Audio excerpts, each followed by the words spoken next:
Can the advanced move feature in Lumion 12 be used to create a clip of a flying plane?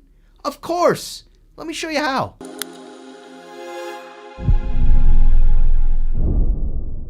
Back when Lumion 12 launched, we showed you the basics of the revamped animation features that were added to the user interface.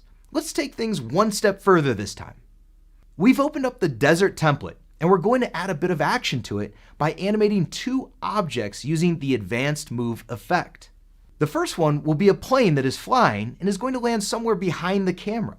We'll make it cross the screen from the top left corner, make a turn, and then slowly head to our position. I don't know about you, but I like to work with precise points in space. Let's place the plane here and give it a bit of a makeover. Then we'll use the type in feature to place it somewhere high in the sky. Let's also make it face the right direction. In movie mode, you can find the advanced move effect in the animation tab. By clicking the edit button, a new interface will appear with all the options you need. This area allows you to play your animation, navigate between keyframes or create them, and of course, manipulate your objects. The timeline is also used for navigation and to preview your animation. After selecting the plane, we can add a keyframe by clicking the Add Keyframe button. Right now, what we know is that we want to make the plane fly through our video and past the camera. Here's a handy trick. You are not bound to the length of your clip to create your animation. By turning off the auto toggle, you can set the length of your advanced move manually. For us, the clip is 17 seconds long, so 20 seconds will be plenty for a smooth exit of the plane. As mentioned, I like to be precise, so let's round up these numbers on the X, Y, and Z axes and move the plane a bit together with its orientation.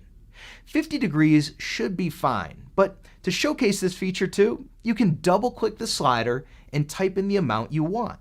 We can make it 51 here. The timeline also allows you to drag the keyframes. Let's use this and move the final position of the airplane to 20 seconds.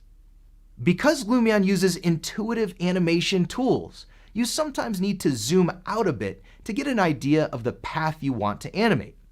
To better construct the animation of the plane, we need to add some intermediate keyframes that describe a realistic movement. The plane should follow a curved direction. Whenever you have sharp corners though, Lumion will automatically smooth out the movement and conform the object path to an arc. This means we can make 3 to 4 corners by typing in the location of the animated plane and the rotation we want for the keyframes. Then Lumion will make the plane follow that movement in a more natural way. Let's adjust those values, and I'm quickly going to go through the numbers. Keep in mind that there can be a bit of a trial and error situation. The keyframes need to be placed at a moment in time where the speed of the plane feels natural. The best judge of that is your architect's eye. Use it to its maximum potential.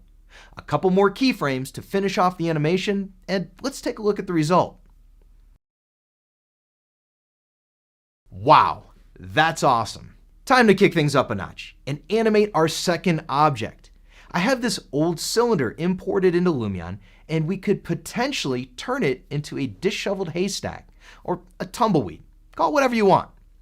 With a bit of creative thinking here, I've assigned the fur material to it, and maybe we should make it cross the camera path. While the plane is landing, our hairy weed can crawl through the screen.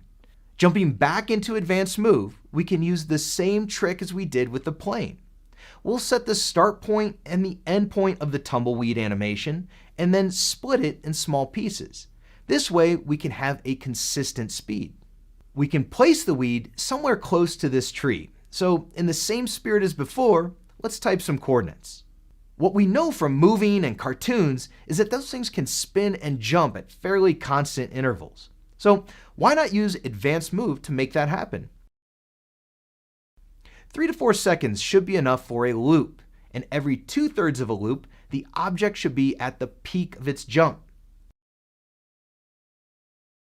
Of course, the rotation doesn't have to be perfect, so we can just change the pitch at each of the high keyframes to 90 degrees.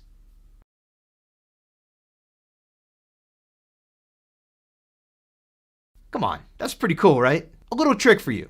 If you click the auto toggle again, then Lumion will remember that there are some keyframes past the length of the advanced move timeline that is shown.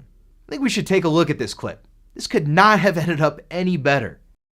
I'm making some quick adjustments to the depth of field effect and a few small other things for a more cinematic approach. It's time to render.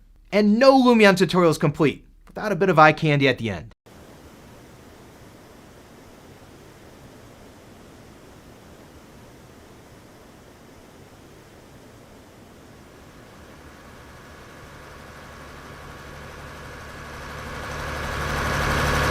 Not too shabby. Hey, if you dig on these more advanced tutorials, hit that like and subscribe button so you don't miss the next one. And while you are patiently waiting for the next video release from us, check out this tutorial on animations. It's full of tips and tricks that are sure to accelerate your visualization workflow. I'll see you in there.